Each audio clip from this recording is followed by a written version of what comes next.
আমি এত কথা বলছি আর তুমি একটা কথা বলছো না কেন? কিছু তো বলো, আমি তোমার কথা শুনতে চাই। কি বলবো বুঝতে পারছি না। আপনি বলেন, আমি শুনছি। এই বউ, চলো না কালকে কোথাও ঘুরতে যাই। যাবে আমার সাথে? তুমি যদি বলো যাবে, তাহলে অফিস থেকে ছুটি নিব। না, কাল না, অন্য কোনো দিন যাব। তোমার গলা এত ধরা ধরা লাগছে কেন? তুমি আজকেও কেঁদেছো? সত্যি করে বলো, একদম মিথ্যে বলবে না। না, আমি কাঁদছি না, সত্যি বলছি। মাথাটা একটু ধরেছে, আর কোনো কিছু না। আবার শুরু হলো ঘ্যান ঘ্যান। জানো, তোমার কথা মনে হলে তোমাকে দেখতে ইচ্ছে করে। আমি আমাদের বিয়ের ছবি নিয়ে বসে যাই তোমাকে দেখতে।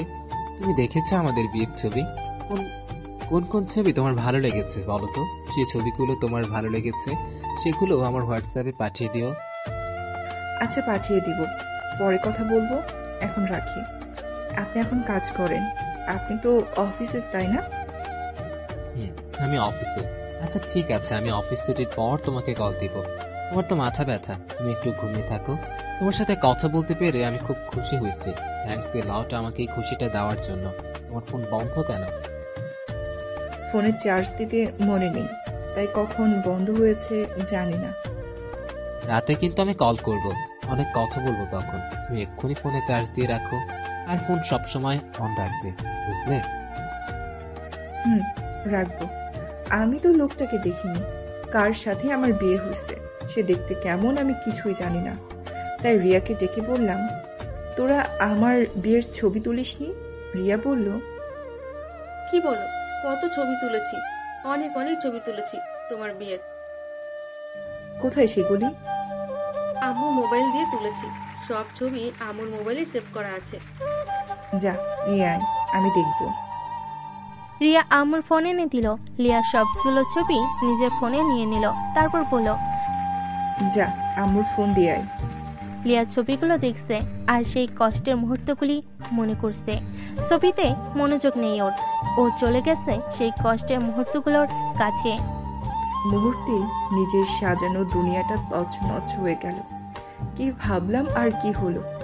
মানুষ ভাবে এক আর হয় আর এক। নিয়তির কি করুণ পরিহাস। লিয়া নিজের দুর্ভাগ্যের কথা ভাবছে আর বিয়ের ছবিগুলো দেখছে, ভাবছে কত স্বপ্ন ছিল ছবিতে বরের বেশে থাকবে জিয়ান। আমার মন্দ ভাগ্যের কারণে জিয়ানের জায়গায় বসে আছে উদয়। উদয়ের ফোনে কথা বলাগুলো নিয়ে জল্পনা কল্পনা করছি। এই লোকটা কি আমার জন্য এমনই পাগল থাকবে সারা জীবন? তার এই ভালোবাসার পাগলামিতে সাড়া দিব কিভাবে? আমার তো মনই টানে না তার দিকে। আমি উদয়কে ভালোবাসি না। উদয় নামের মানুষটা ভালোবাসার ঝড় হয়ে আমার দিকে এগিয়ে আসছে। আমার চারিদিক কাঁপিয়ে দিতে আসছে প্রবল বেগে। কেমন করে একে আমি দূরে সরিয়ে রাখবো? আর কাছেই বা আসতে দিব কিভাবে? মন তো সায় দেয় না। সে তো চায় আমি যেন তাকে ডাকি। সে আমার ডাকের অপেক্ষায় আছে। সে কোন পেঁচানো লতায় আমাকে জড়িয়ে দেওয়া হলো? আমি তো এখন এখান থেকে বের হবার রাস্তা দেখছি না। আমার ভিতরে তো মন নামক জিনিসটাই মরে গেছে। এই মরা মনের মধ্যে কি ভালোবাসার ফুল ফোটানো সম্ভব? ভালোবাসা একটি মানবিক অনুভূতি এবং আবেগময় একটি অভিজ্ঞতা। বিশেষ কোনো মানুষের জন্য স্নেহের শক্তিশালী বহিঃপ্রকাশের নাম ভালোবাসা। উদয় নামক লোকটার জন্য এর কোনোটাই তো আমার কাছে নেই। আমি কোনোভাবেই লোকটাকে ঠকাতে চাই না। মানুষ হিসেবে আমি কতখানি ভালো তা আমি জানি না। হয়তো অনেক সময় ভালোবাসার মানুষগুলির এত ভালোবাসার প্রতিদান দিতে পারি না। তবে আমি স্বার্থপর নই, বেঈমান নই। কেউ আমাকে সীমাহীন ভালোবাসে আর আমি সেই ভালোবাসার উপযুক্ত মূল্য দিতে পারি না। এখানেই আমি মানুষ হিসেবে ব্যর্থ। নিজের কষ্টগুলো বুকে চেপে রেখেই আমি হাসছি, চলছি, কিন্তু অন্তরের ভিতরে দৃশ্যটা অন্যরকম। অন্তরের ভিতরে কষ্টে ক্ষত বিক্ষত। সেখানে সারাক্ষণ রক্তক্ষরণ হয় ভীষণভাবে। কারোর সামনে কাঁদতে পারি না। একাকী হলেই বুকের ভিতরে জমাট বাঁধা কান্নাটা দলা পাকিয়ে বেরিয়ে আসে। নিজেকে নিজেই প্রশ্ন করি, কেমন আছি আমি? ঠিকঠাক কোনো উত্তর খুঁজে পাই না। নিজেকে খুব এলোমেলো লাগছে। অন্যকে ভালো রাখতে হলে আগে নিজেকে ভালো থাকতে হবে। দিন শেষে অনেক অভিযোগ উঠে মনের ভিতর। তখন মনে হয় আমি ভালো নেই। উদয় আমার জীবনে এসেছে এক রাশ নতুন আশা আর নতুন স্বপ্ন দেখাতে, আর স্বপ্ন দেখা শেখাতে। সে সুন্দরভাবে আমার জীবনের সাথে কাটা ভালোবাসার হাত বাড়িয়ে দিয়েছে।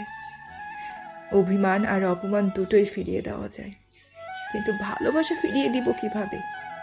কিছু স্বপ্ন চিরকাল থেকে যায়, কিছু উত্তর কখনোই মেলে না, কিছু কথা সবসময় মনের গভীরেই পড়ে থাকে, সেই কথা কাউকে বলা যায় না।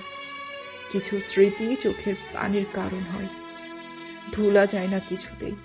কিছু আশা কখনোই মরে না, কিন্তু পুড়িয়ে মারতে তার জুড়ি নেই।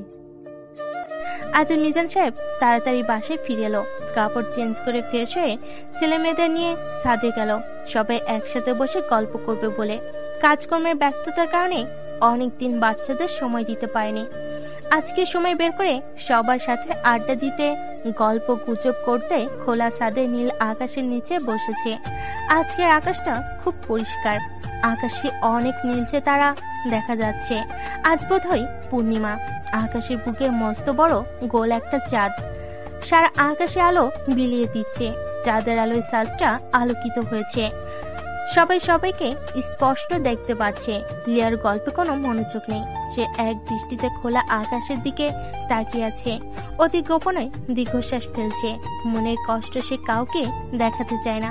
মিজানুর রহমান লিয়ার মাকে বলেছে চা নাস্তা তৈরি করে ছাদে চলে আসতে, একসাথে বসে খাবে আর বাচ্চাদের সাথে গল্প করবে। লিয়াকে জিজ্ঞেস করলো, কিরে মা, এত চুপচাপ কেন? তুই কি এত ভাবছিস? আকাশটা দেখতে খুব ভালো লাগছে। আচ্ছা এখন বল, তোর শরীর কেমন আর গলা ব্যথা কি কিছু কমেছে? ঠিক মতো ওষুধ খেয়েছিলি তো? লিয়া বলল, গলার ব্যথা পুরোপুরি সারেনি, খাবারও খেয়েছি, ওষুধও খেয়েছি। গুড, নিয়ম মেনে চললে তাড়াতাড়ি সুস্থ হয়ে যাবি। তারপর ওর আব্বু ছোটবেলার গল্প করলো।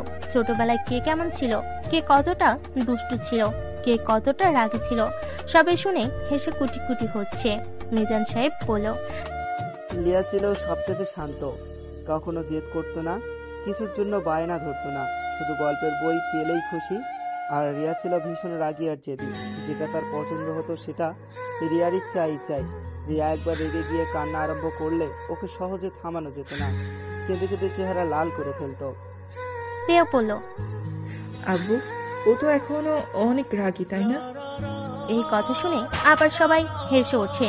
রিয়া বলল, আমাকে পছন্দ হচ্ছে, আমি রেগে গেলে কিন্তু কেঁদে ফেলবো। এই কথা শুনে সবাই হেসে ফেল। এই তো প্রমাণ পেয়ে গেলাম। সবার স্কুলের প্রথম দিনের স্মৃতির কথা মনে করে অনেক খুশি হলো। সবাইকে নিয়ে পহেলা বৈশাখের দিন ঘুরতে যাওয়া, শিশু পার্কে, জাদুঘরে ঘুরতে গিয়ে কি কি আনন্দ করেছে, সবাই সেসব দিনে গল্প করছে ওরা। রিয়া ছোটবেলা থেকেই নতুন নতুন ড্রেস কিনতে অনেক পছন্দ করত, আর কিনে না দিলেই কেঁদে মার্কেট মাথায় তুলতো বলল রিয়া। অর্পণের ছোটবেলার পছন্দ ছিল রিমোট কন্ট্রোল গাড়ি আর পিস্তল, আর এখন বড় হয়ে শুধু গেমস খেলে। আর লিয়া কিনা নিয়ে আসতো বই। ছোটবেলা থেকেই ও বই পোকা, বইয়ের মধ্যেই ছিল ওর সব আনন্দ। বলো আফরাজা হাতে ট্রে করে কয়েক পদের নাস্তা আর চা নিয়ে এলো। সবাই খাচ্ছে আর গল্প করছে। অনেকদিন পর পুরো পরিবার একত্রে বসে গল্পে কাটিয়ে দিল সন্ধ্যাটা। অনেক আনন্দ কাটলো সময়টা। অনেক রাতে ওরা ছাদ থেকে নেমে এলো। লিয়া মনে মনে ভাবছে রাতে তো উদয় ফোন দিবে, কি কথা বলবে ওর সাথে। মনে মনে আল্লাহর কাছে সাহায্য চাইল। আল্লাহ, আমার মন শান্ত করো, আমার কারণে কেউ যেন কষ্ট না পায়। আমি ভালো নেই, তাই বলে আমার জন্য কেউ যেন জীবনের আনন্দ হারিয়ে না ফেলে, আমাকে যেন অভিশাপ না দেয়। রাতের খাওয়া দাওয়া সেরে ঘরে চলে আসি। দরজা লক করতে যাব, তখন আম্মু বলল, দরজা বন্ধ করিস না, আমি হাতের কাজ ছেড়ে আসি, আমি তোর সাথে ঘুমাবো। মানে কি আম্মু? কেন? তুমি জানো না আমি কারোর সাথে রুম শেয়ার, বেড শেয়ার করতে পারি না? কেউ সাথে থাকলে আমার ঘুম হয় না। তারপরও আমি তোর সাথে ঘুমাবো, তোকে ঘুম পাড়িয়ে দিব। আম্মু, তুমি যদি আমার সাথে ঘুমাতে আসো তাহলে উদয় ফোন করলে আমি ফোন ধরবো না, এই আমি বলে দিলাম। উদয় ফোন করবে, জানলি কেমন করে? দুপুরের দিকে যখন কথা হয়েছে তখন বলছে রাতে কল দিবে। কই, আমাকে তো বলিসনি। ইচ্ছে করেই বলিনি, আর এটা বলার মতো কোনো কথাও না। আচ্ছা, আমি যাচ্ছি, তোর সাথে ঘুমাবো না। তুই আমার মাথায় হাত রেখে কথা দে, কোনো খারাপ চিন্তা মনে আনবি না, কথা দে আমায়। এই তোমার মাথায় হাত রেখে কথা দিলাম, কোনো খারাপ চিন্তা মাথায় আনবো না। উদয় কল দিলে ভালো ব্যবহার করবি, ভালোভাবে কথা বলবি। হ্যাঁ, ভালো ব্যবহার করব, ভালোভাবে কথাও বলবো। তোমাকে কথা দিলাম, তোমাদের লক্ষ্মী মেয়ে হয়ে দেখাবো। আম্মু চলে গেলে আমি জোর লক করে দিলাম। বিছানায় বসে ফেসবুকে ঢুকে নিউজ ফিডে ঘোরাঘুরি করছি আর টিভি দেখছি। এর মধ্যেই উদয়ের কল এলো। আমার হাত পা কাঁপছে।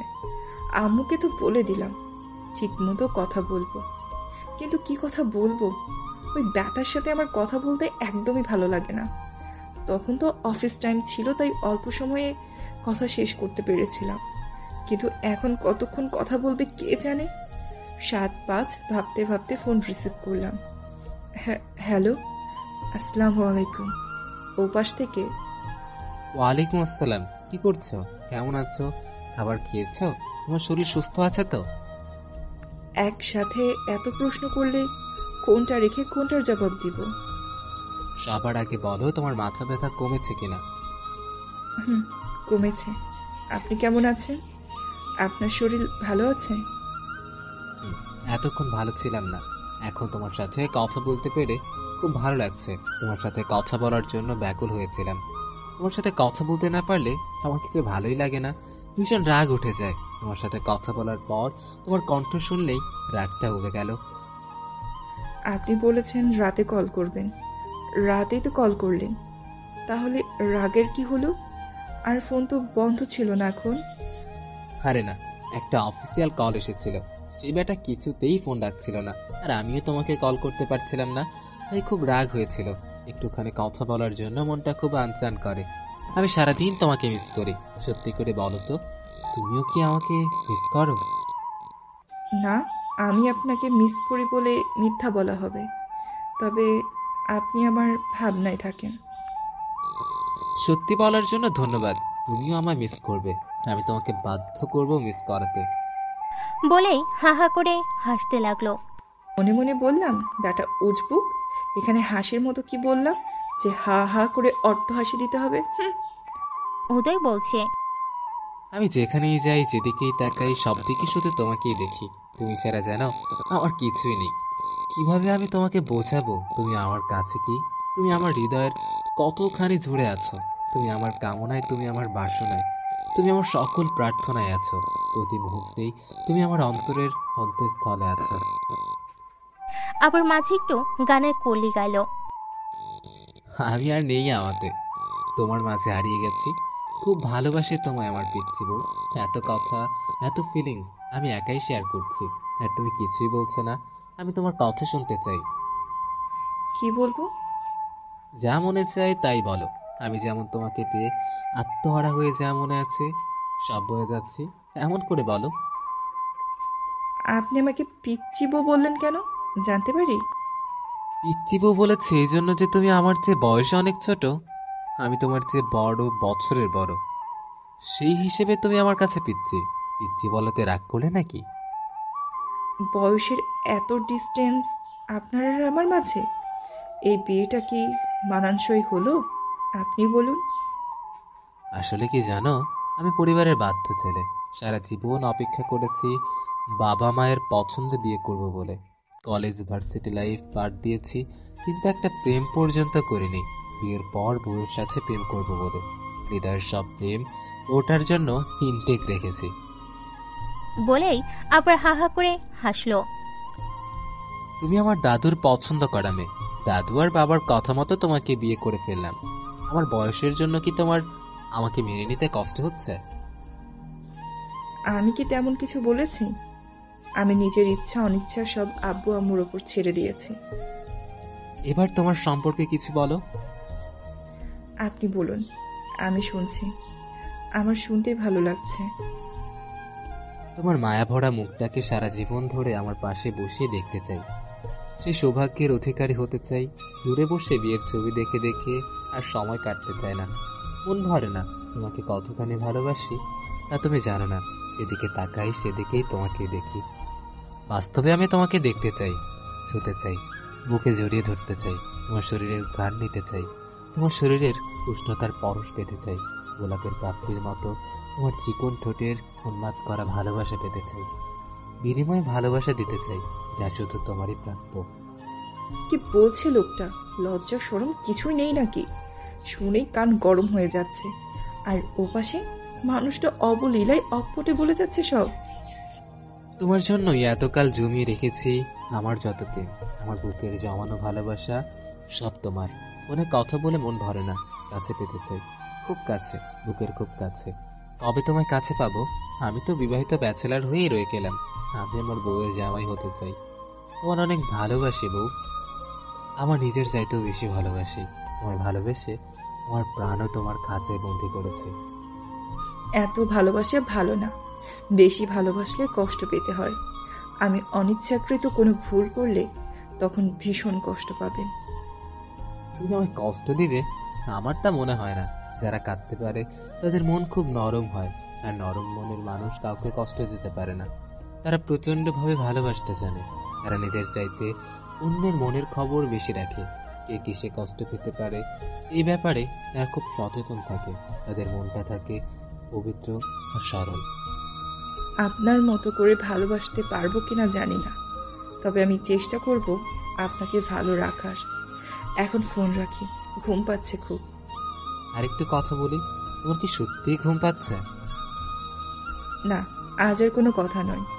সকালে অফিস আসছে না আপনার? এখন ঘুমিয়ে পড়ুন, অনেক রাত হয়েছে। পরে কথা হবে আবার। ঠিক আছে, আমি তোমার সব কথা শুনবো, মানবো। আমি তোমার শাসন, তোমার ভালোবাসার সব চাই। তুমি আমায় শাসন করে আমার ভুলগুলো সহ্য দিও, আর ভালোবেসে মন ভরিয়ে দিও। আপাতমস্তক আমি তোমার সবটুকু চাই। আরো অনেক কথা বলো। ভালো থেকো, আমাকে মনে রেখো, আর তোমার এই বুড়ো বরকে ভালোবেসো। গুড নাইট বলে ফোনটা রেখে দিল। ফোন রেখে শুয়ে পড়লাম। ভাবনার এক মহাশূন্যে হারিয়ে গেলাম। মন যা চাই না তাই করতে হচ্ছে। মনের সাথে লড়াই করতে করতে আমি ক্লান্ত। আমার আব্বু আমার চেয়ে প্রায় দ্বিগুণ বয়সের একটা লোকের সাথে কিভাবে আমায় বিয়ে দিল? এটা কেমন করে পারলো তারা? আমি কি এতই বোঝা হয়েছিলাম তাদের কাছে? এর সাথে তো আমার মন মানসিকতাই মিলবে না। কেমন করে আমি এই সংসার করব? আমি 16 আর সে 28 বছরের। বয়সের ব্যাপক ব্যবধান আমাদের দুজনের মধ্যে। আমাদের মধ্যে প্রেম হওয়া কি সম্ভব? উদয়ের বলা কথাগুলো ভাবছি। যদি দুটি হৃদয়ের কাছে আসার হয়, তবে যতই দেরি হোক না কেন, যতই দূরেই থাকুক না কেন, যত কঠিনই হোক না কেন, কোনো পরিস্থিতিতেই থাকুক না কেন, আল্লাহ তাদের সব সমস্যার সমাধান করে। একত্রে আনবেনি ভালোবাসাবাসি ভাগ করে নেওয়ার জন্য। আমার বেলায়ও কি তাই হচ্ছে? উদয়ের ভালোবাসার গভীরতা বোঝার চেষ্টা করছি। লোকটা যা বলেছে সেগুলো কি তার হৃদয়ের কথা নাকি মুখের কথা? আমাকে খুশি করার জন্য বলেছে, ইমপ্রেস করার জন্য চেষ্টা করছে, নাকি সত্যি ভালোবাসে? এরকম ভালোবাসার কথা শুনলে যে কোনো মানুষ এই কথার মায়াজালে জড়িয়ে যাবে, ভালোবাসার বন্ধনে আবদ্ধ হবে। কিন্তু আমার সে উপায় নেই। আমার ভালোবাসার মনটা মরে গেছে। তাকেই ভালোবাসা উচিত যে তোমার হাত সারা জীবনের জন্য ধরে রাখবে, আর তাকেই বিশ্বাস করা উচিত যে তোমার বিশ্বাসের মর্যাদা দেবে। জীবনের গল্পটা ঠিক আছে ঠিকই, শুধু পাল্টে গেছে সময়টা, পাল্টে গেছে ভালোবাসার মানুষটা। কিছুই বাকি নেই শুরুর প্রত্যাশার অগাধ যাওয়ার। পড়ে আছে শেষটা কেবলই শূন্যতা। রাতের নিস্তবতা কুড়ে কুড়ে খাচ্ছে আমায়। একাকিত্ব পেয়ে বসেছে নির্জন রাতে। কষ্টের বিশাল পাথর চেপে আছে বুকের ওপর। কোনো এক অজানা চাওয়া ঘুমাতে দিচ্ছে না। কেন এমন হচ্ছে? কেন? আমি নিজেকে সামলাতে পারছি না। মরে গেলেই বোধহয় সব সমস্যার সমাধান হতো, কিন্তু মরতেই বা পারলাম কই? মৃত্যু কাছে এসেও তো ফিরে গেল। পৃথিবীতে সবাইকে ভালোবাসা যায় না, আবার যাকে ভালোবাসা যায় তাকে ভোলা যায় না, তার দূরত্ব সহ্য হয় না। আসলে ভালোবাসা হলো একটা মায়াজাল। এই মায়াজালে যে একবার আটকে যায় সে আর সেখান থেকে বেরিয়ে আসতে পারে না। ভালোবাসা শুরু হয় কিন্তু শেষ হয় না। হয়তো কখনো কোনো কারণবশত ভালোবাসার মানুষটা হারিয়ে যায়, তবে ভালোবাসা কখনোই হারায় না, মনের গভীরেই থেকে যায়। আর অন্তরের অন্তরস্থল থেকে বেরিয়ে আসে না পাওয়ার দীর্ঘশ্বাস। ভালোবাসা অনেক বড় একটা অধ্যায়, যা কখনো শেষ হয় না। কিছু স্বপ্ন চিরকাল স্বপ্নই থেকে যায়, কিছু উত্তর কখনোই মেলে না, কিছু কথা সবসময় মনের গভীরেই পড়ে থাকে, কিছু স্মৃতি দু চোখের কুল ছাপিয়ে চোখের জলের বন্যা নিয়ে আসে। মরেও মরতে পারে না কিছু আশা। রাত পেরিয়ে ভোর হয়, আবার রাত আসে। এইদিকে একদিন রাতে জিয়ান কল করে, কেমন আছে জানতে চায়। আমি কেমন আছি সে কথা থাক, আপনি কেমন আছেন সেটা বলেন। আমি তোমাকে ছাড়া কেমন আছি সেটা তুমি ভালোভাবে জানো। কিছুই ভালো লাগে না তোমাকে ছাড়া। বিভিন্ন দেশ থেকে এখানে পড়তে আসা স্টুডেন্টদের সাথে তাল মিলিয়ে একটু হিমশিম খাচ্ছি। শুধু ভালোর মধ্যে এইটুকু জায়গারে অপরূপ সুন্দর, চারিদিকে শুধু বরফ আর বরফ, যেন সাদা চাদরে ঢেকে রয়েছে শহরটা। ভার্সিটি চারিপাশেই পাহাড়, মাঝখানে আমাদের ভার্সিটি।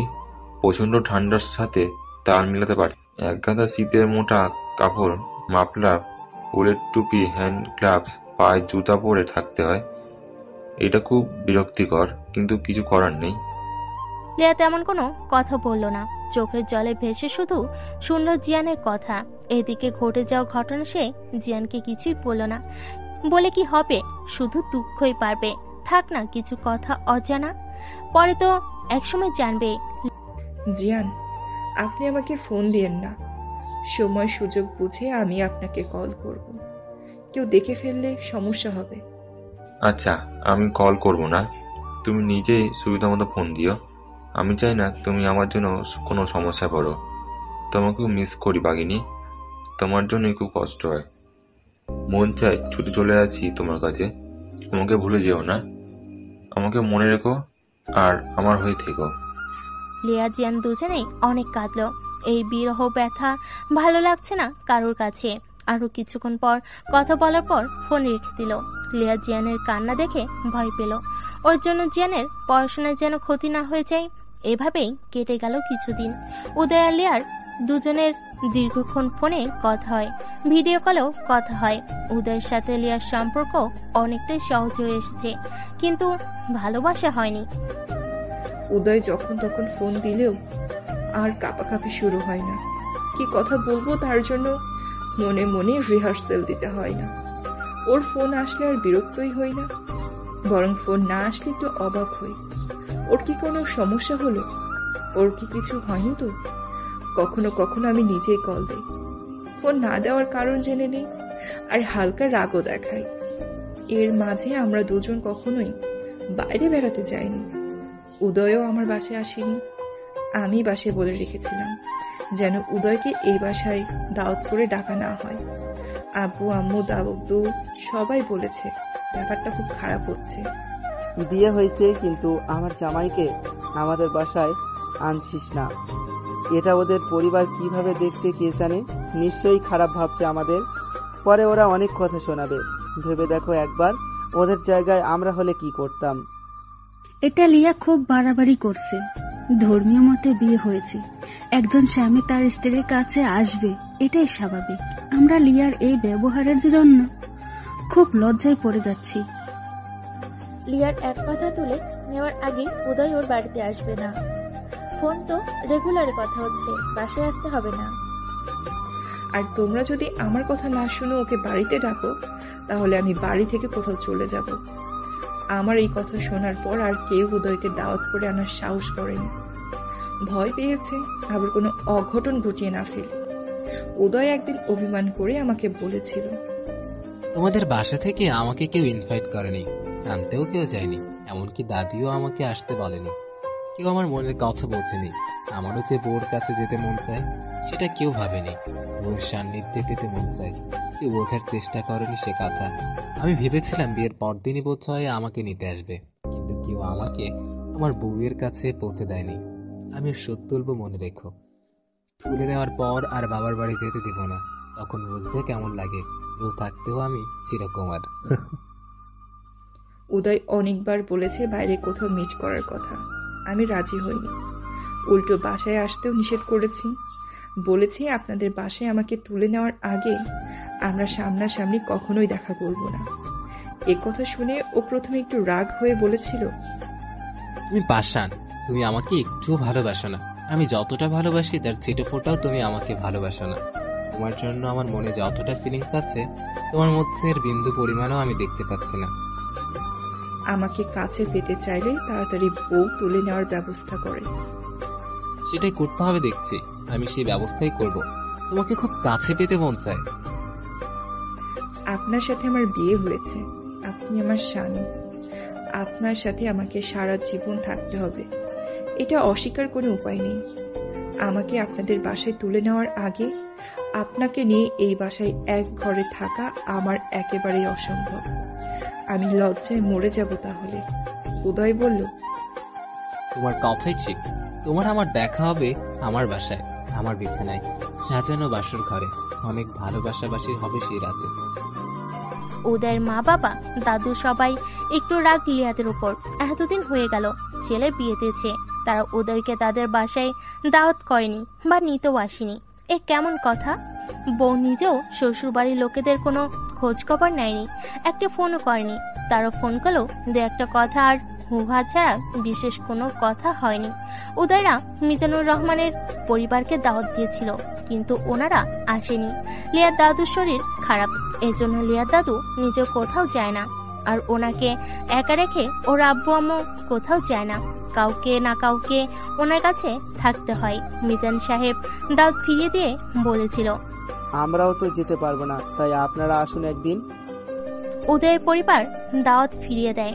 মনে মনে তারা রাগ করে আছে, তাদের ছেলেকে ওই বাড়িতে এখনো একদিন দাওয়াত করেনি, লোক পাঠিয়ে নিয়েও যায়নি। তাই তাদের দেশের নিয়ম, কাবিনের পর নতুন জামাই শ্বশুর বাড়িতে কয়েকদিনের জন্য থেকে যায়, অথবা শালা শালিরা পরে এসে তাদের দুলাভাইকে নিয়ে যায়। লিয়ার বাড়ির লোকেরা সে নিয়মের ধার দিয়েও যায়নি। ছেলের বিয়ে দিলাম ওর একাকিত্ব কাটাতে, ছেলে সে একাই রয়ে গেল। বাসের বড়রা বসে সিদ্ধান্ত নেয় খুব শীঘ্রই তারা বউ ঘরে তুলে আনবে। এভাবে আর চলতে দেয়া যায় না, এর মাঝে একদিন ওদের বাসায় যেতে হবে এই ব্যাপারে কথা বলতে। বউ তুলে আনার দিনক্ষণ ঠিক করে আসবো তখন। লিয়ার এসএসসি পরীক্ষার রেজাল্ট বেরিয়েছে, গোল্ডেন A+ পায়নি, তবে GPA 5 পেয়েছে। লিয়ার বাসায় কেউ এর রেজাল্টে খুশি না। তারা আর ওর টিচাররা ধরে নিয়েছিল যে লিয়া A+ পাবে। তাদের মন মতো রেজাল্ট হয়নি, তাই সবার মন খারাপ। লিয়ার নিজেরও মন খারাপ, ও নিজেও ভেবেছে গোল্ডেন আসবে। পরীক্ষা তো খুব ভালো দিয়েছে, তাহলে মন মতো রেজাল্ট হলো না কেন? লিয়ার বড় মামা রেজাল্ট শুনে খুশি হয়ে ওদের বাসায় আসে মিষ্টি নিয়ে। ভাগ্নি ভালো রেজাল্ট করেছে, এসে দেখে সবার মন খারাপ। উনি সবাইকে বুঝিয়ে বলে, জিপিএ 5 পেয়েছে, এটা কম কিসে? টিভি অন করে নিউজ দেখো, কত স্টুডেন্ট পাসই করতে পারেনি, ফেল করেছে। উনি সবাইকে বুঝিয়ে, বিশেষ করে লিয়াকে বুঝিয়ে মিষ্টি খাওয়ালো। উনি অনেক মিষ্টি সাথে করে নিয়ে আসছিল। আফরোজাকে বলল, এখান থেকে লিয়ার শ্বশুর বাড়ি মিষ্টি পাঠিয়ে দাও। লিয়াকে দুদিন বেড়ানোর কথা বলে সাথে করে নিয়ে গেল। লিয়ার মা প্রথমে যেতে দিতে চায়নি, বলল, উদয়ের বাসা থেকে যদি কেউ আসে তখন লিয়া বাসায় না থাকলে তারা মাইন্ড করতে পারে। লিয়ার মামা বলল, এতদিন যখন কেউ আসেনি, এই দুদিনেও ওরা কেউ আসবে না। এই কথা বলে ওকে নিয়ে যায়। লিয়ার দাদু অসুস্থ, তাই তাকে দেখতে উদয় আর ওর দাদু লিয়াদের বাসায় আসে উদয়ের অফিস ছুটির পর। কোনো খবর না জানেই চলে আসছে ওরা। আর লিয়ার রেজাল্ট বের হয়েছে তাই উদয়কে জোর করে নিয়ে আসছে ওর দাদু। বউকে অভিনন্দন জানাতে যেতে হবে নিজেকে সশরীরে গিয়ে, তাই ওকে সাথে করে নিয়ে আসছে।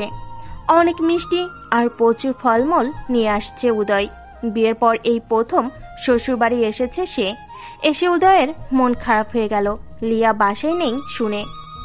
কত আশা নিয়ে আসলাম বউয়ের সাথে দেখা হবে, মুখোমুখি বসে কিছুক্ষণ গল্প করব, চোখে চোখ চেয়ে চোখের ভাষা পড়ব।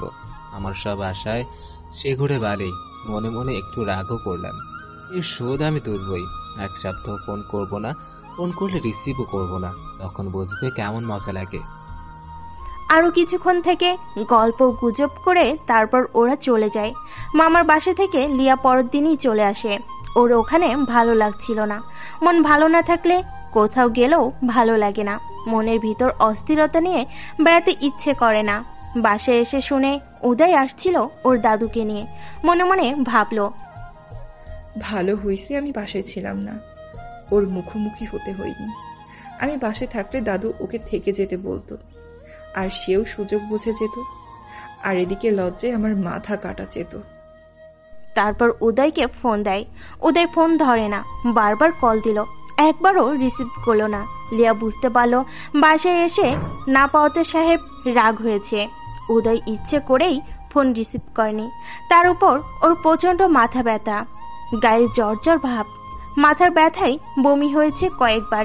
এই অসুস্থ শরীর নিয়ে খুব কষ্ট করে অফিস করেছে। অফিস শেষ করে বাসায় এসেই শুয়ে পড়ে। গায়ে অনেক জ্বর উঠেছে, চোখ মুখ লাল হয়ে গেছে জ্বরের তাপে। উদয়ের মা হেলেন ডাক্তার ডাকতে চাইলে উদয় বলল, ডাক্তার ডাকতে হবে না, আমি অফিসের ডাক্তার দেখিয়ে ওষুধ নিয়ে এসেছি। ওকে জোর করে হালকা কিছু খাওয়ালো হেলেন। তারপর ওষুধ খাইয়ে দিয়ে মাথায় অনেকক্ষণ ধরে পানি ঢেলে দিল। মাথা মুছিয়ে দিয়ে বলল, একটু ঘুমানোর চেষ্টা কর, কিছু লাগলে ডাকিস, আমি একটু পর আসছি। হেলেন ওর গায়ে কাঁথা টেনে দিয়ে বেরিয়ে গেল রুম থেকে। ছেলের ঘর থেকে বেরিয়ে গিয়ে লিয়ার বাসায় ফোন দিল সে। কুশলাদি জিজ্ঞেস করার পর বলল, কিছু যদি মনে না করতেন তবে লিনাকে বাড়িতে পাঠিয়ে দেন 2 দিনের জন্য। ওদের খুব অসুস্থ, এই সময় বউয়ের পাশে থাকা দরকার। বউ থাকা অবস্থায় বউয়ের সেবা যত্ন পেলে তাড়াতাড়ি সেরে উঠবে। বউ না থাকলে আলাদা কথা ছিল, এখন ছেলের বউ আছে যখন, তাহলে আমার ছেলে অসুস্থ শরীরে একা ঘরে পড়ে থাকবে কেন? লিয়ার আম্মু মিজান সাহেবকে কল করে সবটা বলল। আচ্ছা, আমি বাসায় এসে লিয়াকে নিয়ে ওই বাসায় যাব, আর জামাইকেও দেখে আসবো। তুমি কল ব্যাক করে বলে দাও আমি ওকে নিয়ে আসছি, আর লিয়াকে ব্যাগ গুছিয়ে রেডি হয়ে থাকতে বলো। আফরোজা লিয়াকে বলল, তাড়াতাড়ি ব্যাগ গুছিয়ে নে, উদয় খুব অসুস্থ। তোর আব্বু ওকে দেখতে যাবে, আর তোকে 2-3 দিন এর জন্য ওই বাড়িতেই রেখে আসবে। লিয়ার বিস্ময়ের শেষ রইল না। আম্মু এগুলো কি বলছে? অসুস্থ কি মানুষ হয় না? তাই বলে কাবিন করা বউকে কি শ্বশুর বাড়ি চলে যেতে হবে বরের সেবা করতে? আগে কি সে কখনো অসুস্থ হয়নি?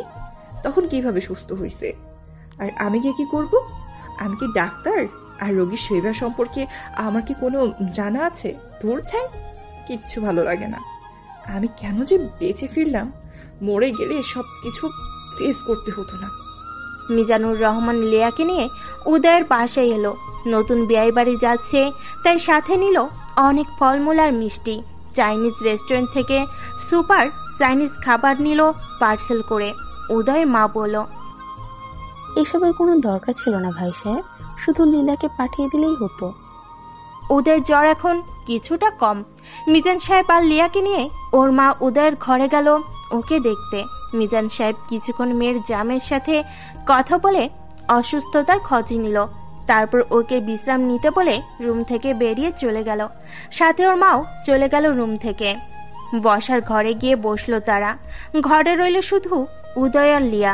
লিয়ার সাথে উদয় কোনো কথা বলে না, পাশ ফিরে লিয়ার দিকে পিঠ করে শুয়ে থাকলো। লিয়া চুপচাপ ওর মাথার কাছে বসে আছে। অনেকটা সময় পেরিয়ে গেছে, তবুও উদয় এ পাশে ফিরল না। এবার লিয়া বলল, আপনার কি খুব শরীর খারাপ লাগছে? কেমন লাগছে বলেন, না বললে বুঝবো কিভাবে? কোথায় কষ্ট হচ্ছে আপনার? আমার দিকে ফিরেন। তারপর বিরক্ত হয়ে বলল, বাসায় আসা মেহমানের সাথে আপনি বুঝি এমনই আচরণ করেন? কি কথা বলছেন না কেন? কথা বলবেন না? তাহলে আমি চলে যাই আব্বুর সাথে। আব্বু এখনো আছে বসার ঘরে। বলে বিছানা থেকে উঠে দাঁড়ালো। উদয় তৎক্ষণাৎ এপাশ ফিরে খপ করে লিয়ার হাত ধরে ফেলে। কোথাও যাওয়া চলবে না, তুমি আমার কাছেই থাকবে। এতদিনে অনেক জ্বালিয়েছেন মেম সাহেব। আর না, এতক্ষণ তো পাত্তাই দিচ্ছিলেন না, মুখ ফিরিয়ে শুয়েছিলেন। তাহলে আমি এখানে বসে থেকে কি করব? উদয়কে হাত ধরে টেনে বিছানায় বসিয়ে ওর কোলে মাথা দিয়ে শুয়ে পড়ে। লিয়ার শরীর শিরশির করে উঠল, কেঁপে উঠল ভিতর থেকে। মুখে কিছুই বলল না। লিয়া আলগোছে উদয়ের কপালে হাত রেখে দেখে এখনো জ্বর আছে, তবে সামান্যই।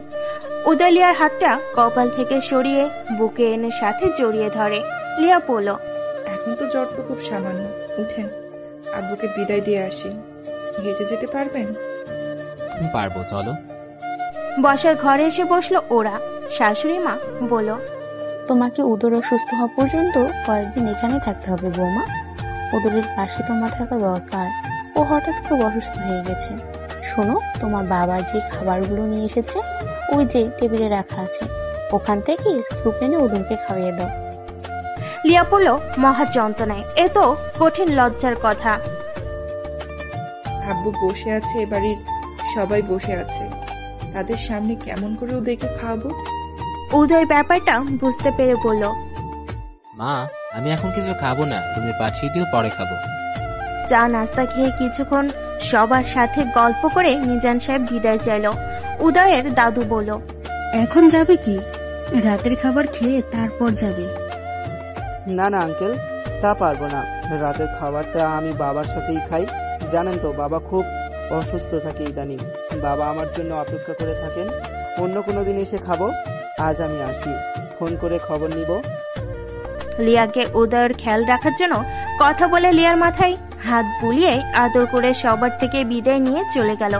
উদয় বসার ঘরের বারান্দায় দাঁড়িয়ে রাস্তার দিকে তাকিয়ে আছে। উদয়ের মা হেলেন মিজান সাহেবের আনা খাবার, ফলমূল, মিষ্টি ভাগ করাতে ব্যস্ত।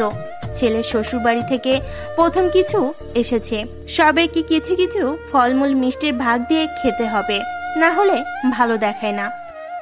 বৌমা, তুমি উদরকে নিয়ে ঘরে যাও। অসুস্থ শরীরেও বাইরে দাঁড়িয়ে আছে কেন? লিয়া আস্তে করে ডেকে বলল, ঘরে চলেন। ও কোনো সাড়া দেয় না। যেমন দাঁড়িয়েছিল তেমনি গ্রিল ধরে দাঁড়িয়ে রইল।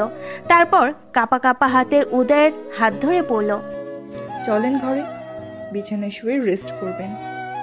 উদয় একবার লিয়ার দিকে ঠান্ডা চোখে তাকিয়ে তারপর ওরা ঘরে চলে যায়। ঘরে ঢুকে উদয় দরজা লক করে দিয়ে গভীর ভালোবাসায় লিয়াকে বুকে জড়িয়ে নিল।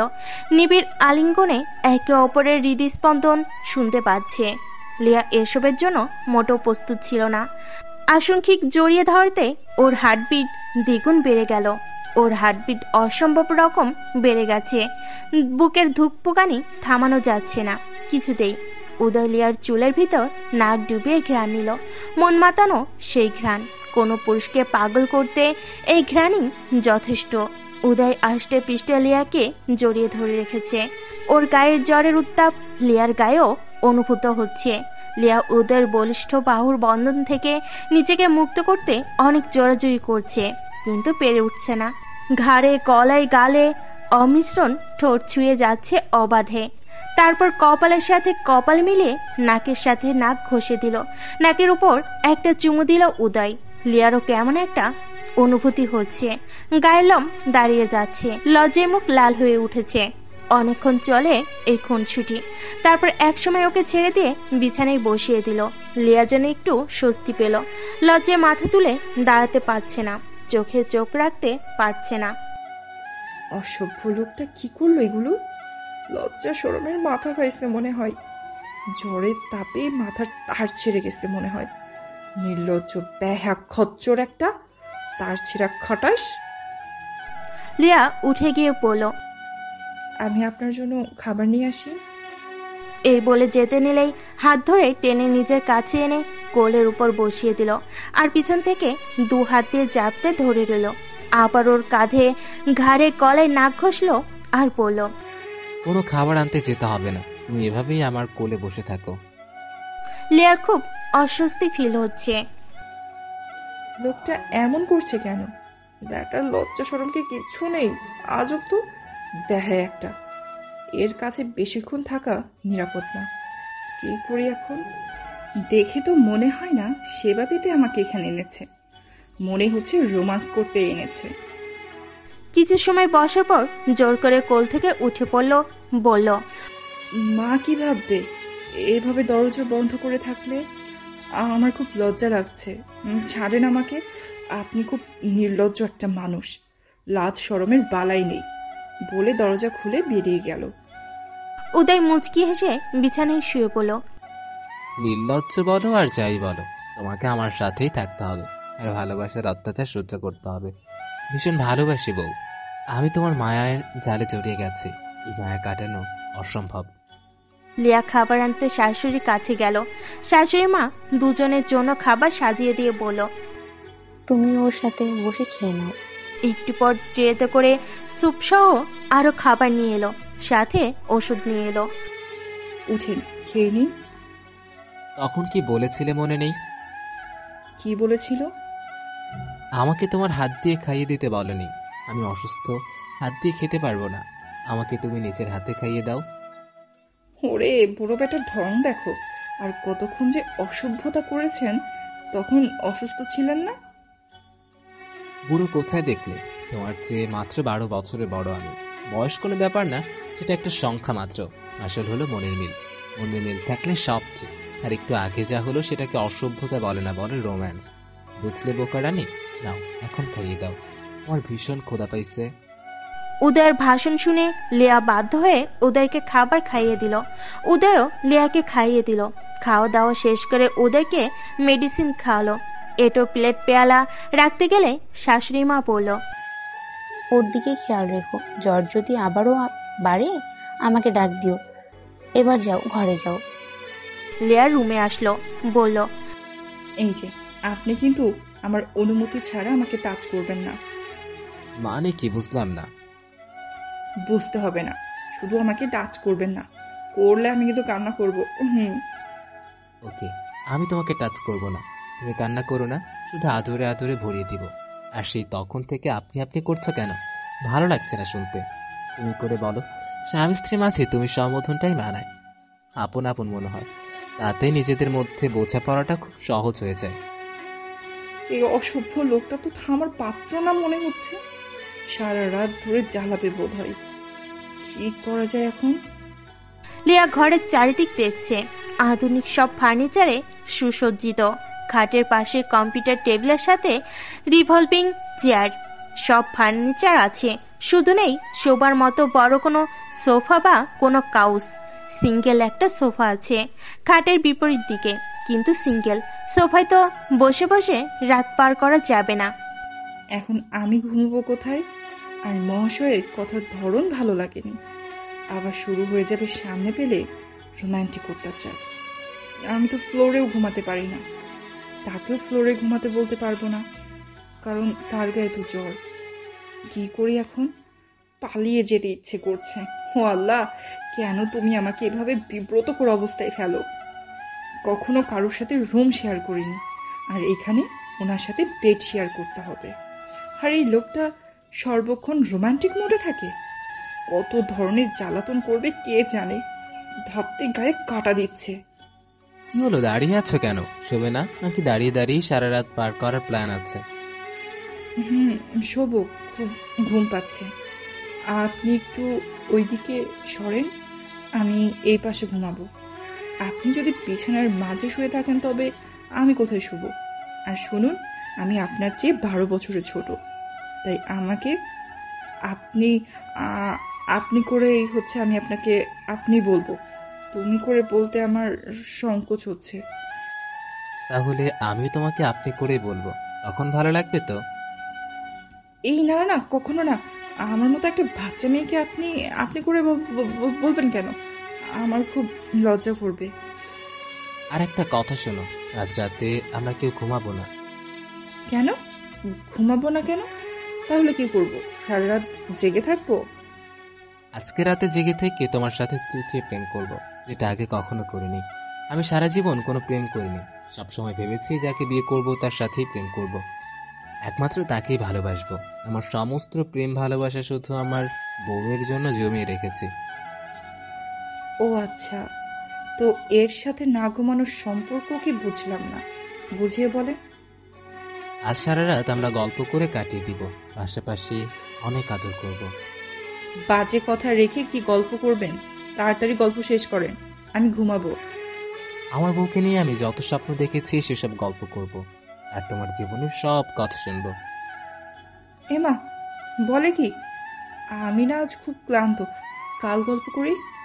না, আজকেই গল্প করতে হবে। তুমি ঘুমালে তোমার গায়ে পানি ঢেলে দিব। বলে কি এই রাতে আমার ভিজার কোনো ইচ্ছা নেই, তার চেয়ে বরং গল্পই করেন, শুরু করেন আপনার গল্প। তুমি তো দেখছি খুব বোরিং মানুষ, ঠিকমতো কথাও বলতে পারো না। একটু রোমান্টিক মোডে আসো। জানো, আমার সব ফ্রেন্ডরা রিলেশন করতো, কিন্তু আমি করতাম না। কেন করতেন না? কারণ আমি আমার বউয়ের দুস্থ প্রেমিক বর হতে চেয়েছি সবসময়। কিরকম? আমি সবসময় চেয়েছি আমার সব ভালোবাসা আমার বউকে দিব, আর ওকে খুব জ্বালাবো। সেটা কিভাবে? বউয়ের কাছে আমার প্রত্যাশা খুব কম, বউয়ের কাছে খুব বেশি কিছু চাওয়ার নেই, তার কাছে আমার চাওয়াটাই খুব সামান্য। যেমন? রোজ সকালে আমি যখন অফিস যাব তখন সে আমার সামনে থাকবে, আমার গলায় টাই বেঁধে দিবে, এক গ্লাস পানি এগিয়ে দিবে, হাসি মুখে আমাকে জড়িয়ে ধরে বিদায় দিবে। আমি তার কপালে ভালোবাসার একটা পরশ দিয়ে খুশি মনে বেরিয়ে যাব। আর অফিসে থাকাকালীন সময় দুপুরে আমাকে কল করে খাবার খেতে মনে করিয়ে দিবে। বউ বলবে তুমি না খেলে আমিও কিন্তু খাবো না। সেই মধুর কথাটা শোনার জন্য মনটা কবে থেকেই ব্যাকুল। ওকে, মনে করিয়ে দিব। আর অফিস থেকে ফেরার সময় বউ বায়না ধরে বলবে চকলেট, আইসক্রিম, ফুচকা, ফুল কিছু না কিছু নিয়ে আসবে। আমি তার পছন্দের জিনিসগুলো এনে তারপর সেগুলো পেয়ে খুশিতে আমার গলা জড়িয়ে ধরবে, আমাকে বুকে জড়িয়ে নিবে নিবিড় ভালোবাসা। ভ্যালেন্টাইন ডে, ম্যারেজ ডে সহ সব ভালো ভালো দিন বউকে নতুন করে প্রপোজ করবো গিফট হাতে নিয়ে। বেলে ফুলের মালা এনে খোপায় পরিয়ে দেব।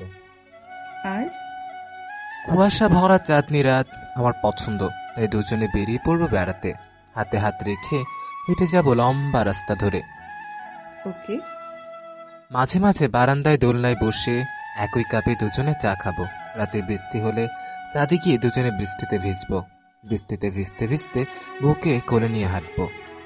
আমার ওজন কিন্তু 56 কেজির বেশি, পারবেন কোলে নিয়ে হাঁটতে? খুব পারবো। আমাকে দেখে কি দুর্বল মনে হয়? ভালোবাসলে সবই পারা যায়, শুধু মন থেকে ভালোবাসতে হয়।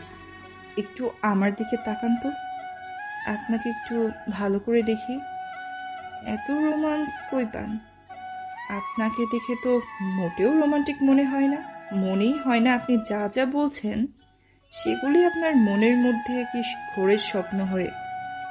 উদয় অবাক দৃষ্টিতে লিয়ার দিকে তাকিয়ে রইল, তারপর তাদের চার চোখের মিলন হলো। লিয়ার চকিতে চোখ নামিয়ে নিয়ে পড়ল। আপনি না অসুস্থ? এখন একটু ঘুমান, কালকে আবার শুনবো আপনার সব কথা। তাহলে তুমিও কিছুক্ষণ ঘুমিয়ে নাও, রাত শেষ হতে বেশি দেরি নেই। আচ্ছা শোনেন, এখানে বালিশ তো একটা, এটা কেন? সাধারণত বিছানায় একটা বিছানায় মাথার 2টা বালিশ আর একটা কোল বালিশ থাকে, আপনার বিছানায় শুধু মাত্র একটা মাথার বালিশ। আমি ঘুমাবো কিসে? উদয় একটা মাথার বালিশ আর কোল বালিশ বিছানায় থেকে চুপি চুপি খাটের সাইডের ফ্লোরে ফেলে দিল, এমন ভাবে ফেললো যেন দেখা না যায়, লিয়া যেন বুঝতে না পারে। উদয় ইচ্ছে করে একটা বালিশ খাটের সাইডে ফ্লোরে ফেলে দিয়েছে। আমার বুকের উপর ঘুমাবে? মানে? আমার অনেকগুলি স্বপ্নের মধ্যে এটাও একটা স্বপ্ন। আমার বউ বালিশ থাকলেও আমার বুকের উপর ঘুমাবে, আর সারাদিন যত রাগারাগি ঝগড়া মনোমালিন্য হোক না কেন, রাতে আমরা কেউ কাউকে ছাড়া ঘুমাবো না, দুজন দুজনকে বুকে নিয়ে ঘুমাবো। এই বলে লিয়াকে বুকের উপর নিয়ে 2 হাত দিয়ে জোরে চেপে ধরল, সাথে শুরু করলো উত্তেজনাময় দুষ্টামি। কি হচ্ছে এসব? থামুন এবার। আমাকে ঘুমাতে দিন। আমি কি করব বলো? চাইলেও থামতে পারছি না, নিজেকে কন্ট্রোল করা মুশকিল লাগছে। আর এমন করলে আমি ফ্লোরে গিয়ে ঘুমাবো। সকালে উঠে দেখবেন আমার গায়ে 105 ডিগ্রি জ্বর। তাহলে চলবে? বিছানা থেকে নেমে যেতে চাইলো। ওকে ওকে, আমি আর কিছু করব না, তুমি এখানেই ঘুমাও। ওর মাথায় হাত বুলিয়ে দিয়ে চুলে বিলি কেটে দিতে থাকলো। লিয়ার খুব অস্বস্তি হচ্ছে, কিন্তু মুখে কিছুই বলল না। চোখে ওর এক রাজ্যের ঘুম, কিন্তু ঘুমাতে পারছে না ভয়ে, অসভ্য লোকটার অসভ্যতার ভয়ে। একসময় ঘুমিয়ে পড়ল, আর উদয়ও লিয়ার মুখের দিকে তাকিয়ে থেকে কিছুক্ষণ পর ঘুমিয়ে পড়ল। সকালে ঘুম থেকে উঠতে দেরি হয়ে গেল অনেক। সারা রাত তো ঘুমায়নি দুইজন, প্রায় পুরো রাত গল্প করেছে। উদয়ের মা দরজা নক করছে আর উদয় বলে ডাকছে। উদয় লিয়ার অগোছালো জামা কাপড় ঠিক করে দিয়ে মাথাটা বালিশের উপর রেখে কাত করে ঠিক মতো শুয়ে দিল। হাত দিয়ে নিজের চুলগুলি ঠিক করে নিল, তারপর দরজা খুলে দিল। ছেলের কপালে হাত দিয়ে জ্বর আছে কিনা দেখলো হেলেন খান। সামান্য জ্বর আছে এখনো। লিয়া তখনও ঘুমে। হেলেন চোখ বড় বড় করে বলল, ও এখন ঘুমাচ্ছে? বউকে আনলাম ছেলে দেখাশোনা করতে, আর ও এখনো পড়ে পড়ে ঘুমাচ্ছে? মা, রাতে আমার আবার জ্বরটা বেড়েছিল, তখনও সারা রাত বসে বসে আমার মাথায় জলপট্টি দিয়েছে। ঘুমায়নি একটুও, কিছুক্ষণ আগেই ঘুমিয়েছে। থাক তাহলে, এখন আর ডাকিস না, আর একটু ঘুমাক। একটু পরে ডেকে দিস, নাস্তা খাবে। তোর জ্বর বেড়েছিল, তাহলে আমাকে ডাকিনি কেন? আমি তো ডাকতে বলেছিলাম। ও ছোট মানুষ, কতটুকুই বা বোঝে। লিয়া ডাকতে চেয়েছিল, আমি তোমাকে ডাকতে মানা করেছি। সারাদিন তুমি কত খাটাখাটনি করো, রাতে একটু ঘুমিয়েছ, তাই আর ডাকতে দেয়নি। আচ্ছা তুই ফ্রেশ হয়ে নে, আমি তোর জন্য চা নাস্তা নিয়ে আসি। ওষুধ খেতে হবে তো। পুত্রবধূর দিকে একবার তাকিয়ে বেরিয়ে গেল হেলেন। মা চলে যাওয়ার পর দরজা লক করে লিয়ার কাছে গেল। দুই হাতের মধ্যে ওর মুখটা ধরে অনেকক্ষণ তাকিয়ে রইল।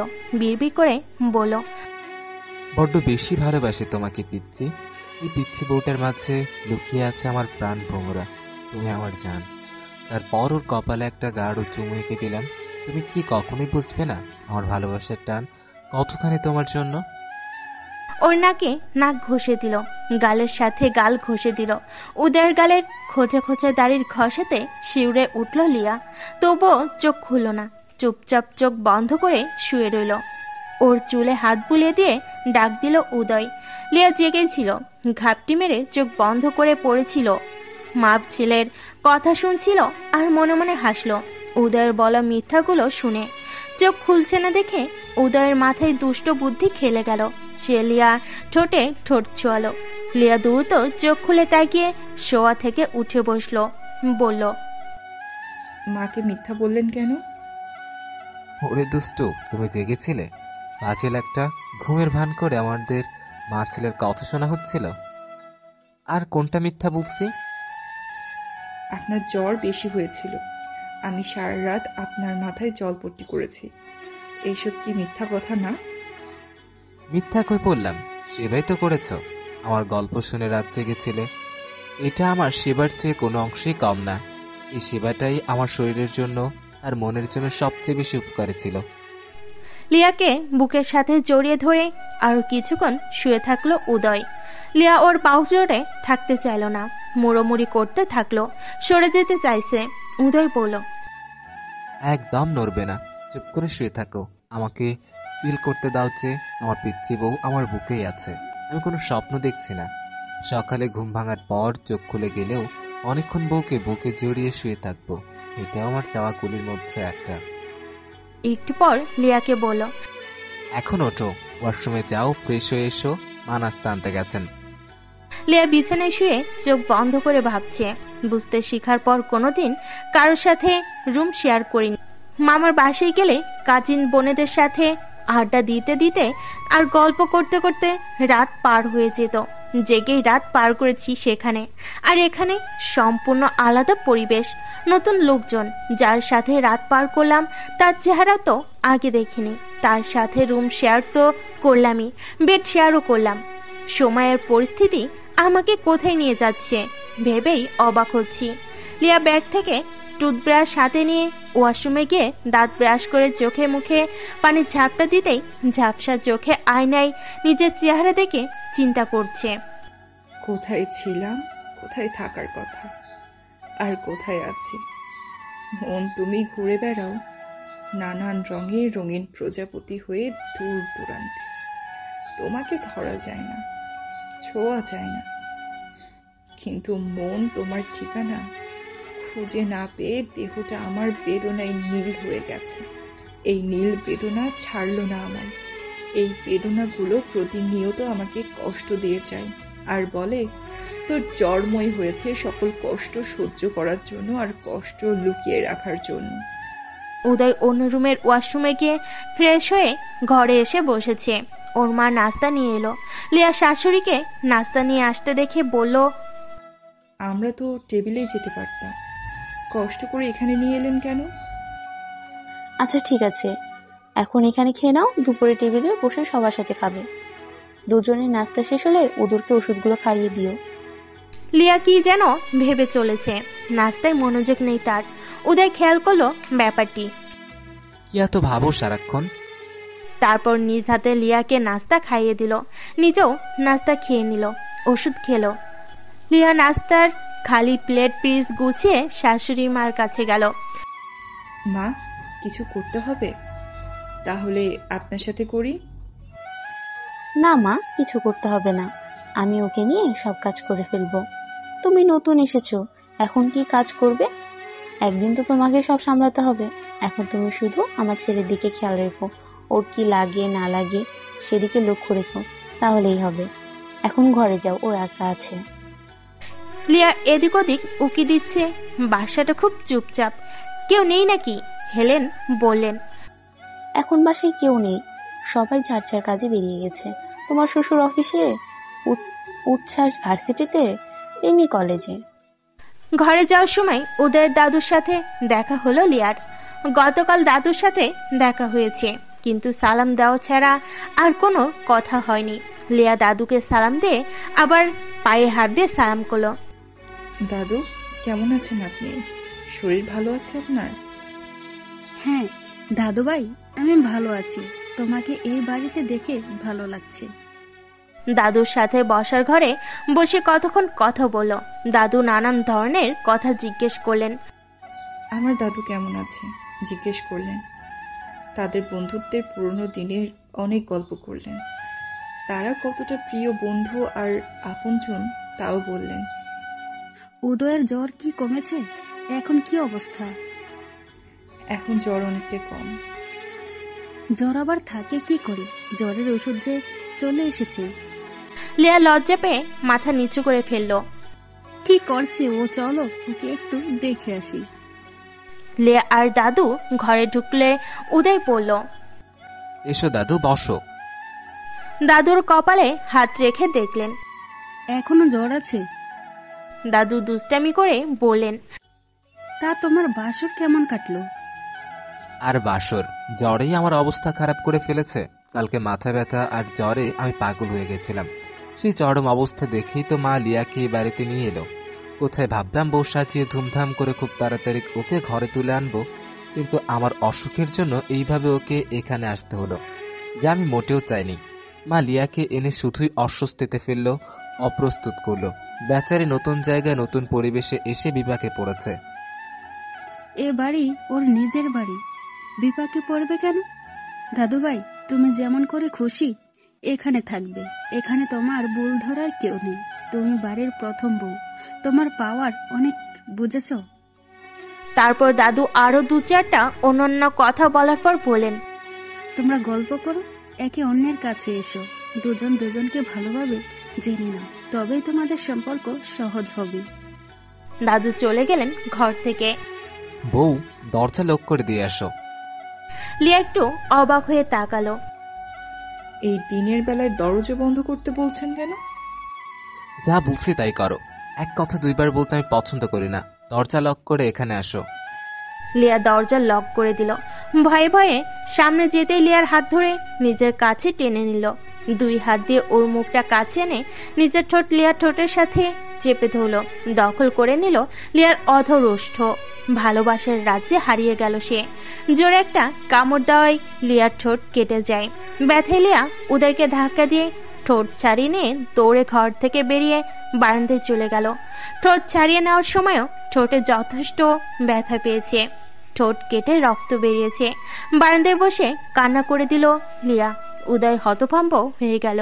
লিয়ার কাছে গিয়ে ওকে ধরে দাঁড় করায়, চোখের পানি মুছে দেয়। কি হয়েছে তোমার? আমাকে খুলে বলো, আমি তোমার সব কথা শুনবো। বিয়ের দিনই তোমাকে বলেছিলাম তুমি আমাকে বন্ধু ভাবতে পারো। তোমার কোনো কথা থাকলে আমাকে বলতে পারো অনায়াসে। ও কাঁদতে কাঁদতেই বলল, আমি এত তাড়াতাড়ি এসবের মাঝে জড়াতে চাইনি। আমি পড়তে চেয়েছি। আমাকে না বলে আমার ইচ্ছার বিরুদ্ধে এই বিয়ে দেওয়া হয়। ও এই ব্যাপার, আর এই জন্য এত কান্নাকাটি? তুমি পড়তে চাও, খুব ভালো কথা। আমি তোমাকে আমাদের এদিকে কোনো একটা ভালো কলেজে ভর্তি করিয়ে দিব। আর বিয়ের কথা বলছো, এটা অস্বীকার করার সুযোগ তোমার আমার কারোরই নেই। দুই পরিবারের সবার সম্মতিতেই আমাদের বিয়ে হয়েছে। স্বামী স্ত্রী দৈহিক সম্পর্ক সে তো আদিম যুগ থেকে চলে আসছে, আমরাও এর বাইরে নই। এই সম্পর্ক তোমাকে মেনে নিতেই হবে। তুমি আমার ওয়াইফ, তোমাকে কাছে পাওয়ার অধিকার আমার আছে। আমিও রক্ত মাংস গড়া মানুষ, তোমাকে একান্ত কাছে চাইতেই পারি। আমি অতি সাধারণ মানুষ, কোনো মহাপুরুষ না। তুমি আমায় ভালোবাসো না, তাই আমার কাছ থেকে দূরে থাকলেও তোমার কিছু এসে যায় না। কিন্তু আমি তোমাকে অনেক ভালোবাসি, হয়তো নিজের থেকেও বেশি ভালোবাসি তোমাকে। তাই তোমাকে ছেড়ে থাকা আমার জন্য একেবারেই অসম্ভব। এই কথা বলে দুই হাত বাড়িয়ে দেয় ওর দিকে। উদয় লিয়ার একদম কাছে এসে ওকে জড়িয়ে ধরে। অনিচ্ছা সত্ত্বেও কাঁদতে কাঁদতে লিয়া ধরা দিল উদয়ের বাহুটরে। উদয়ের বুকে মাথা রাখলো, যে বুকে কোনো উষ্ণতা অনুভব করলো না, যার জন্য ওর মনে কোনো ভালোবাসার টান অনুভব করে না, যার জন্য মনে কোনো আকর্ষণ তৈরি হয় না, তাকে কি ভালোবাসা যায়? ভালোবাসার মনটা তো অনেক আগেই মরে গেছে। এখন যেটা করছে সেটা নিছক মনের বিরুদ্ধ অভিনয়। ওর মায়ের বোঝানোর পরও আফরান চেষ্টা করছে উদয়কে মন থেকে মেনে নিতে। সমাজ, সংসার, পরিবার, পরিজন, আত্মীয় স্বজনদের সমালোচনার কথা ভেবে নিজের মনকে মানিয়ে নিতে চেষ্টা করে যাচ্ছে। কিন্তু মাঝে মাঝে মনটা বিদ্রোহ করে ওঠে। যখন আর পেরে ওঠে না, তখন সবকিছু ছেড়ে ছুড়ে কোথাও পালিয়ে যেতে ইচ্ছে করে। মনের কষ্টটা সারা দেহে ছড়িয়ে গিয়ে বিষের বেদনা হয়ে যায়, পাগল প্রায় হয়ে যায়। চিৎকার করে কাঁদতে ইচ্ছে করে, চিৎকার করে কান্না করতে পারছে না। উদয়ের বুকে সে চুপচাপ দাঁড়িয়ে আছে, যেন দাঁড়ানো উচিত তাই দাঁড়িয়ে আছে। তারপর বুক থেকে সরে আসার জন্য জোরাজোরি করতে থাকে। ও যতই শক্তি খাটায়, উদয় ততই শক্ত করে জড়িয়ে ধরে। ঘরে এসে উদয় ওর সারা মুখে চুমু দিতে থাকে, গলায় ঘাড়ে ইচ্ছে মতো চুমুতে চুমুতে অস্থির করে দিতে থাকলো আর কামড়াতে থাকলো যেখানে যেখানে ওর মন চায়। কোনো কিছুতেই থামানো যাচ্ছে না ওকে। ও যেন আজ মরিয়া হয়ে উঠেছে। জোরে ধাক্কা দিয়ে সরিয়ে দিল লিয়া। কি করছেন এসব? আপনি অসুস্থ, শুয়ে পড়েন, বিশ্রাম নিন, না হলে আবার জ্বর বাড়বে, কষ্ট হবে আপনার। উদয় কিছুতেই শুনল না। ওর মাথায় শুধুই একই কথা ঘুরছে, যে করে হোক লিয়াকে এখন তো নিজের কাছে টেনে ওর সাথে এক হয়ে যাওয়া, ভোগ করার জন্য সে মরিয়া হয়ে উঠেছে। মাথায় ঘুরছে আদিম উন্মাদনা।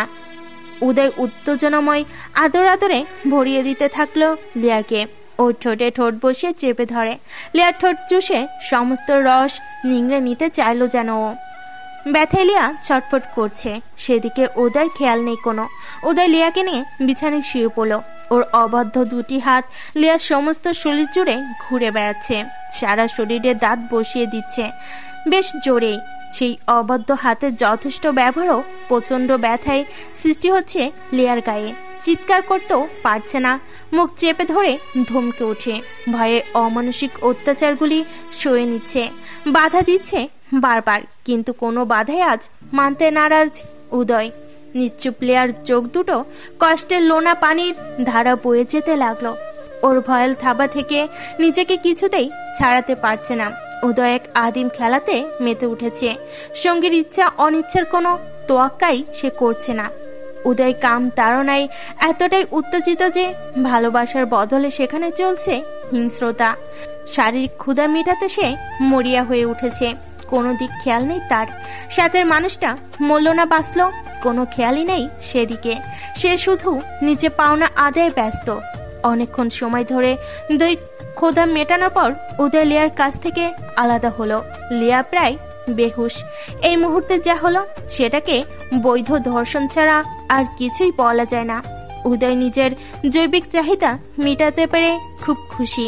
ওর হাসি দেখে মনে হচ্ছে ভোগের জন্যই নারী নিজের স্বামীর কাছে জোরপূর্বক ধর্ষিত হয়ে সবকিছু হারিয়ে ফেলার কষ্টে বালিশে মুখ গুজে গুমড়ে গুমড়ে কাঁদছে। যেখানে তার ভালোবাসার সুখ পাওয়ার কথা সেখানে আছে এক বুক যন্ত্রণা, এক পাহাড় সমান কষ্ট, এক সাগর কান্না। উদয় লিয়ার চোখ মুছে দিল, দুই চোখের পাতায় চুমু দিল, কপালে এঁকে দিল ভালোবাসার ছোঁয়া, তারপর বুকে টেনে নিল, বলল, স্বামীকে দৈহিক তৃপ্তি দেওয়া প্রতিটা স্ত্রীর কর্তব্য। এখানে তো কান্নার কি আছে? আর যখন তখন কাঁদতে বসবে না, এটা আমার খুব অপছন্দ। তোমার দেহের প্রতিটা অঙ্গ প্রত্যঙ্গে আমার সম্পদ, আমার সম্পদ আমি ভোগ করেছি। এতে কান্না করে বুক ভাসানোর কিছুই নেই। তুমি ছোট মানলাম, তাই বলে একদমও ছোট না যে তুমি স্বামী স্ত্রীর সম্পর্কে কিছুই বোঝো না। ভবিষ্যতের জন্য সাবধান। আজকের মতো আমাকে রাখিও না কখনো। তোমার চোখের পানি আমার সহ্য হয় না। তোমার চোখের পানি আমার হৃদয়ে রক্ত হয়ে ঝরে পড়ে। লিয়া মরার মতো নিথর হয়ে পড়ে আছে। ওর নড়াচড় করারও শক্তি নেই। বিছানা থেকে উঠে কাপড় পরবে সেই শক্তিটুকুও নেই। যেন এক প্রচন্ড কালবৈশাখী ঝড় ওকে দুমড়ে মুছে রেখে গেছে। সারা শরীর ব্যথায় জর্জরিত। দুই চোখের পানির ধারা যেন বাদ মানতে চাইছে না। ঝরে চলেছে, ঝরে চলেছে। উদয়ের মনে আবার দুষ্টি বুদ্ধি খেলে গেল। উদয় বলো, তোমাকে নিয়ে বৃষ্টিতে ভিজার শখ ছিল, কিন্তু এখন বৃষ্টি পাবো কোথায়? তবে শখ তো পুরো করতেই হবে। তাই দুজনে মিলে একসাথে ঝর্ণার নিচে দাঁড়িয়ে ভিজবো। লিয়া যেতে চাইল না। মাথা নেড়ে দুই হাত দিয়ে ভীষণ ভাবে না করলো। বলো,